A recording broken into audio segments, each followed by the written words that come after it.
Hello everyone, this is Dr. Anupama. I am a hair transplant surgeon and a skin specialist at Derma1 Clinic. Hair transplant density. It's a very important question, and each patient coming to us for hair transplant is concerned about this very important factor. So today's video is going to be about the factors which determine the density after the hair transplant and how as doctors we work around these important factors to give you the best possible results in terms of density. So why a dense looking hair transplant result is important? This is important because when your hair transplant result is dense, it gives you a natural and youthful appearance.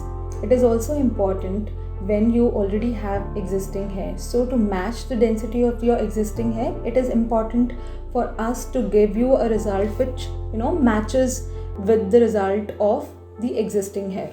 So basically, in nutshell, a dense looking hair transplant result looks much better than a sparse result. So a lot of patients are interested in getting a very dense hair transplant result.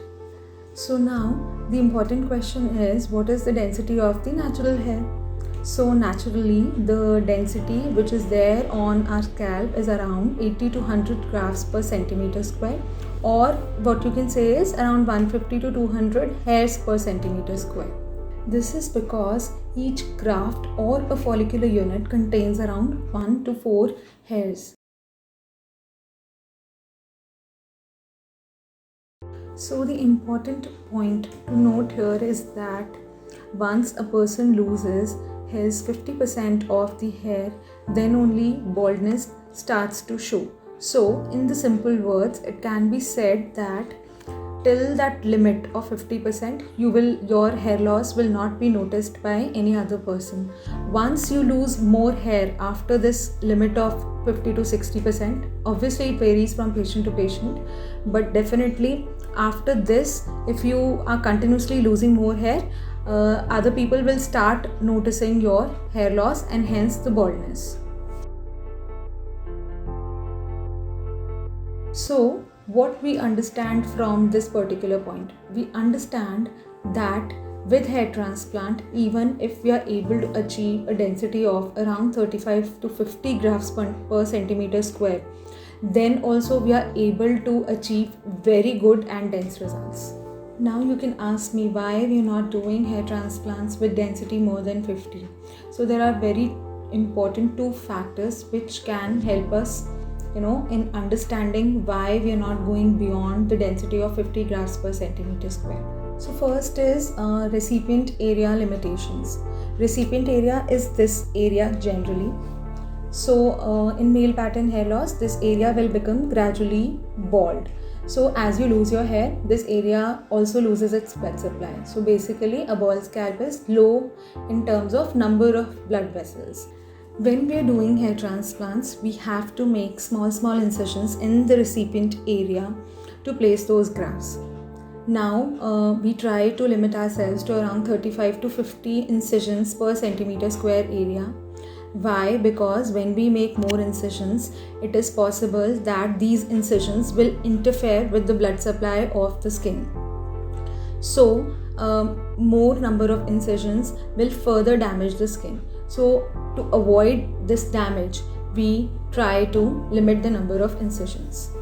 Also, when we try to implant more than 35 to 50 grafts in a centimeter square area, these grafts will compete with each other for the nutrition, and every graft will not be able to grow. So it is better that we limit ourselves to this limit of 35 to 50 grafts per centimeter square.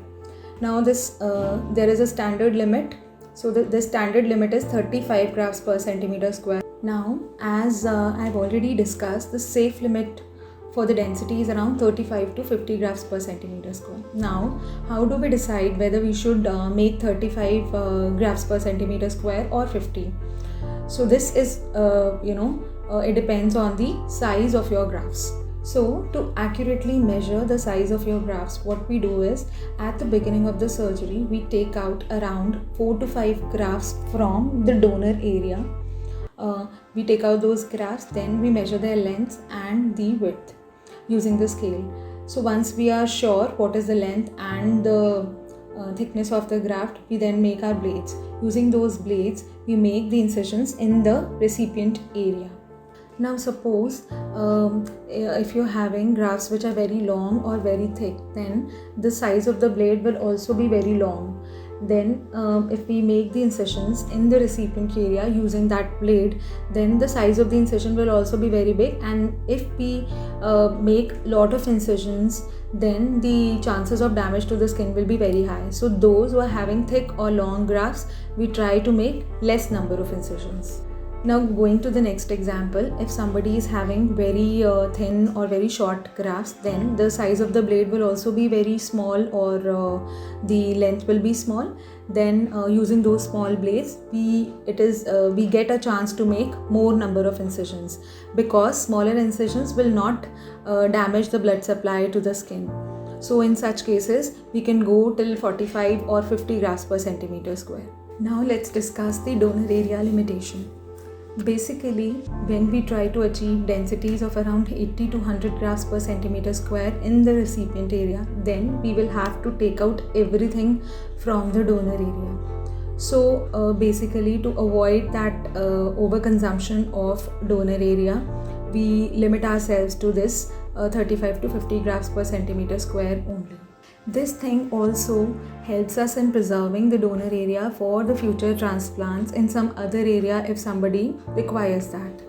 So despite the presence of lots of limitations, we have to work around these limitations to achieve good looking and very dense results. So what can we do to achieve very dense results? We should aim at implanting at very flat angles. Second is, we should try to implant at converging angles, and third is, we should try to do immediate implantation. So by doing these three things, we are able to achieve dense results even with lesser number of graft placements. So now let us discuss each one of the factors one by one. So the first is implantation at a flat angle. So on the recipient area, when we are making the slits, we make the slits at very flat angle, so that the hair which comes out through the scalp, it should travel as parallel to the scalp as possible, and then it takes a curve. So this hair will give us more coverage. Second factor that we need to discuss is converging growth. So when we are making the slits on the recipient area, then we place the grafts in this manner. So when the hairs, they are growing, they converge towards the center. So in the center, the density will be high than what it actually is. If we implant the growth in the diverging manner, then this area will become see-through. So that is why it is very important that we always implant in the converging manner and not in the diverging manner.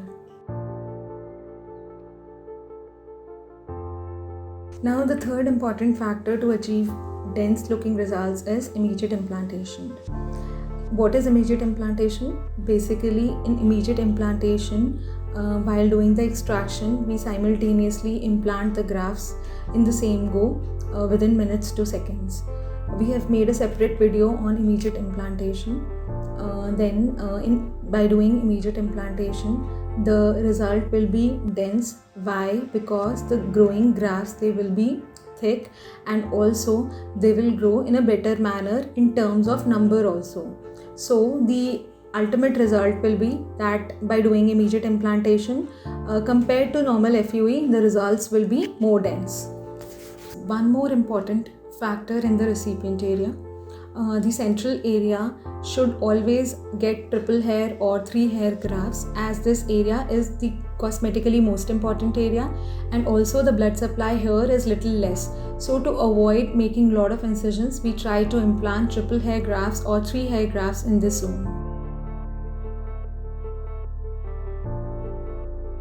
At the end, I would like to add one more thing, that few patients with very thin hair may require hair transplants with densities more than 50 grafts per centimeter square. So in such patients, it is always better that we plan the surgery in 2 sessions. In first session, we can make incisions till 35 to 40 or maybe 50 grafts per centimeter square, and in second session, we can further increase the density to give a better looking result. So this was all about hair transplant density. If you have any other query or question related to hair transplant, you can comment in the comment section below. I'll be very happy to answer all your queries.